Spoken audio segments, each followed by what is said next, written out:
Good morning, students. Welcome you again in chemistry class. And our today's lecture we will study about filling of electrons. आज हम बात करेंगे कि electrons को किस तरह से ऑर्बिटल्स में फिल किया जाता है. ठीक है.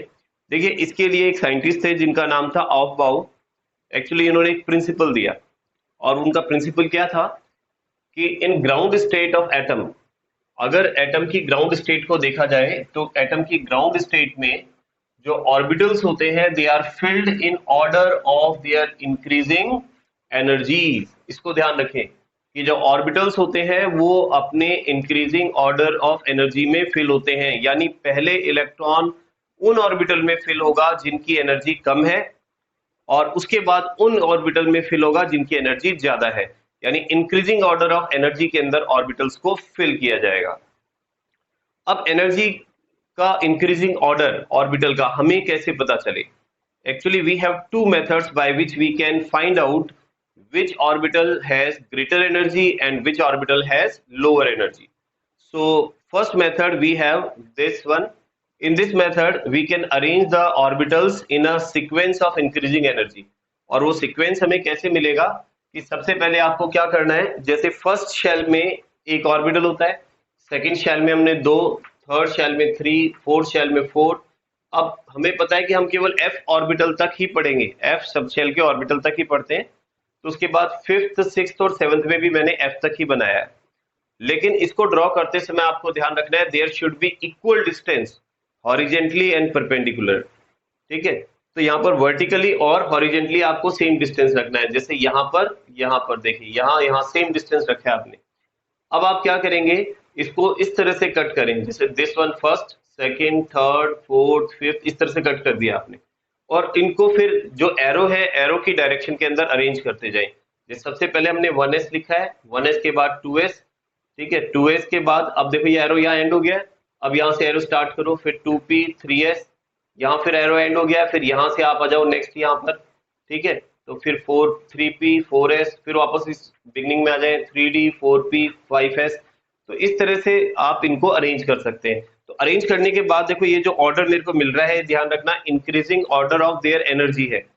अब इलेक्ट्रॉन जो हम फिल करते हैं तो इलेक्ट्रॉन्स को आप पहले कम एनर्जी वाले ऑर्बिटल्स में फिल करते हैं. जब वो कंप्लीटली फिल हो जाते हैं उसके बाद आप आगे की तरफ मूव करते हैं. इन्हें भी हम देखेंगे डिटेल के अंदर, लेकिन अभी हमने एनर्जी का ऑर्डर यहाँ पर लिख दिया है कि कौन से ऑर्बिटल की एनर्जी कम है और किस ऑर्बिटल की एनर्जी ज्यादा है. अब हम बात करते हैं, एक तो ये रूल हो गया एनर्जी फाइंड करने का और ऑर्डर हो गया इलेक्ट्रॉन फिलिंग का. दूसरा जो है वो ऑफबाउ के रूल के अंदर ही कुछ रूल्स आते हैं, जिनमें एक है N+L रूल. N+L रूल ये कहता है कि किसी न्यूट्रल एटम में जब आप इलेक्ट्रॉन फिल करते हैं तो आपको अगर कम एनर्जी फाइंड करनी है, आपको देखना है कि which orbital has lesser energy. So to find it we have to calculate the value of N+L. For orbital, if the N+L value is less then its energy will be less. ठीक है ना. यानी वो orbital जिनके लिए N+L की वैल्यू कम आती है डेफिनेटली उनकी एनर्जी भी कम होगी, और जिनकी एनर्जी कम होती है इलेक्ट्रॉन पहले उनमें फिल किया जाएगा. फिर यह एक क्वेश्चन आता है कि if in case the value of N+L is same for both the orbitals, अगर दो ऑर्बिटल के लिए आपके पास N+L की वैल्यू सेम है तो in that case what will you do? In that case you have to consider the value of n. ठीक है ना. फिर आपको n की वैल्यू देखनी है, and the orbital which has less value of n will have less energy and electron will be filled in that particular orbital first. Okay, so let's see, देखते हैं.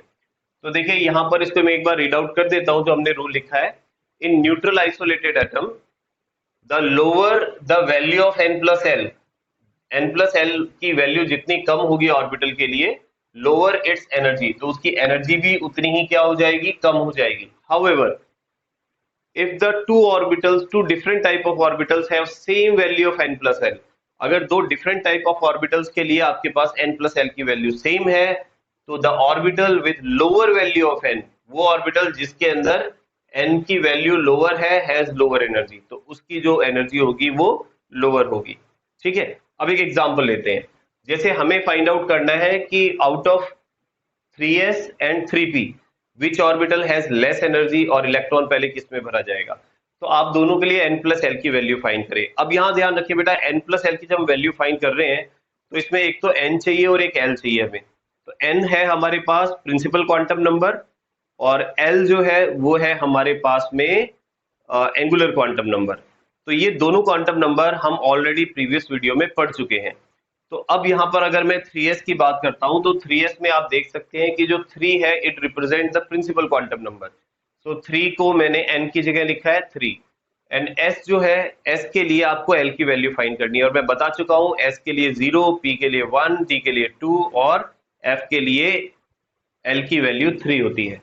तो यहाँ पर s के लिए क्योंकि 0 होती है l की वैल्यू तो मैंने 0 पुट कर दी है। दोनों का सम करें 3 आ जाएगा आपके पास। ठीक है, तो 3s जो है उसकी 3s के लिए इसकी वैल्यू 3 आ गई। अब 4p के लिए सिमिलरली फाइंड करें तो n की वैल्यू 3 और l की वैल्यू p के लिए 1 होती है, 4 आ गया। अब देखो 3 is less than 4, that means 3s की जो वैल्यू है n प्लस l की वो कम है। इसका मतलब 3s की जो एनर्जी है वो कम होगी और 3p की ज्यादा होगी। तो इलेक्ट्रॉन पहले किस में फिल होगा? अबव के अकॉर्डिंग इलेक्ट्रॉन पहले उस ऑर्बिटल में फिल होगा जिसकी एनर्जी कम है। तो इसका मतलब इलेक्ट्रॉन पहले 3s में जाएगा, उसके बाद 3p के अंदर जाएगा। ठीक है, अब बात करते हैं नेक्स्ट 3d एंड 4p। अब इसके लिए सिमिलरली आप n प्लस एल की वैल्यू फाइंड करो तो देखो 3d के लिए n प्लस एल की वैल्यू 5 है और 4p के लिए भी n प्लस एल की वैल्यू 5 है। तो दोनों के लिए n प्लस एल की वैल्यू सेम आ रही है और हमने अभी कहा है कि अगर n प्लस एल की वैल्यू किन्हीं दो ऑर्बिटल्स के लिए सेम आती है तो उस केस में आप किसको कंसिडर करते हैं? आप कंसिडर करते हैं प्रिंसिपल क्वांटम नंबर को, और जिसकी प्रिंसिपल क्वांटम नंबर की वैल्यू कम है उसकी एनर्जी भी कम है। तो यहाँ पर हम देख सकते हैं n प्लस एल तो सेम है, but in case of 3d and 3p we can see that 3d has less value of n। इसके लिए l की वैल्यू n की वैल्यू कम है तो इसकी एनर्जी भी कम होगी। तो इसका मतलब पहले इलेक्ट्रॉन किस में फिल होगा? 3d में, और फिर उसके बाद में 4p में फिल होगा। ठीक है, तो ये हो गया n प्लस एल का रूल। अब बात करते हैं, एक और साइंटिस्ट थे जिनका नाम था पाउली। पाउली ने एक एक्सक्लूजन प्रिंसिपल दिया था। अब ये एक्सक्लूजन प्रिंसिपल भी ध्यान रखें, इलेक्ट्रॉन को जब हम फिल करते हैं उस समय हमें इस प्रिंसिपल का ध्यान रखना है, क्योंकि अगर आप इसको ध्यान में रखे बिना इलेक्ट्रॉन को फिल करेंगे ऑर्बिटल में तो it may be your answer wrong. तो अब यहाँ पर हम देखें ये क्या कहता है, और ये प्रिंसिपल कहता है कि N orbital can have maximum 2 electrons. एक ऑर्बिटल में मैक्सिमम 2 इलेक्ट्रॉन आ सकते हैं, ये हम पहले भी बता चुके हैं। बट जो ध्यान रखने वाली बात है, these must have opposite spin. अब वो जो इलेक्ट्रॉन है एक ही ऑर्बिटल में, उनके स्पिन, उनकी जो रोटेशन है वो सेम नहीं होनी चाहिए। इट शुड बी अपोजिट, वो अपोजिट होनी चाहिए। अब अगर हम कंसीडर करें कि जैसे एक ब्लॉक को मैंने एक ऑर्बिटल कंसीडर किया है, जैसे suppose this is S orbital. अब एस ऑर्बिटल में मुझे 2 इलेक्ट्रॉन फिल करने हैं, तो एक अपसाइड एरो है, एक डाउन साइड एरो है। अपसाइड एरो जो है बेटा ध्यान रखना वो क्लॉकवाइज बता रहा है स्पिन को, और डाउन साइड एरो जो है वो एंटी क्लॉकवाइज बता रहा है। ठीक है, और सिमिलर ये इसका मतलब सही है। सिमिलरली ये भी ठीक है क्योंकि इसमें भी अपसाइड और डाउन साइड एरो शो किए गए हैं।